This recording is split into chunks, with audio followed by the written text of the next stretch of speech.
ఈ జాబ్ చాలా హెడ్కి అయిపోతుందిరా, పేపర్స్ పెట్టేద్దాం అనుకుంటున్నా. నాన్న బిజీయా? లేదు నాన్న, చెప్పండి. ఆ, ఏం లేదు, బయటికి వెళ్ళాలి. 100 రూపాయలు పెట్రోల్కి డబ్బులు వేస్తావా? సరే నాన్న. అరే నాన్న, మీ డాడీ రోజు వాకింగ్కి వెళ్తాడు కదా, ఆయన షూ జినిగిపోయినాయి, కొత్తది కొనాలిరా. ఆ, 1000 రూపాయలు ఈ నాన్న.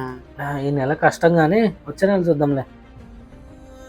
నాన్న, నాన్న. మన బాబాయ్ వాళ్ళు షిర్డీకి వెళ్దామని టూర్ ప్లాన్ చేశారు. దానికి ఒక 3000 రూపాయలు తక్కువైనాయి. నువ్వేమన్నా సర్దగలుగుతావా? ఏందన్నా ఎప్పుడు ఇస్తున్నా డబ్బులు డబ్బులు డబ్బులు డబ్బులు అని? నా దగ్గర ఏటికెళ్ళి వస్తాయి, మన ఏటీఎమా? ఇద్దరు కలిసి ఒక పని చేయండి, నా కిడ్నీలు అమ్మేసేయండి, ఇద్దరు ప్రశాంతంగా ఉండొచ్చు ఇక.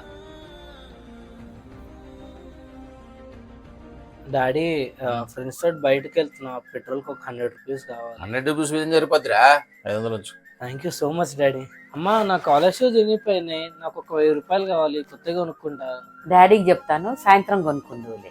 ఓకే అమ్మా. డాడీ, మా ఫ్రెండ్స్ తోటి నేను అరకు ట్రిప్ వెళ్తున్నాను, నాకు దారి ఖర్చులకి ఏమని ఇస్తారా? సరిపోకపోతే చెప్పు, ఆన్లైన్ చేస్తా. తెలుసు డాడీ, మీరు సూపర్ డాడీ.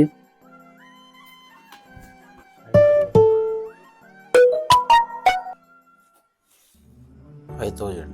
Sorry daddy.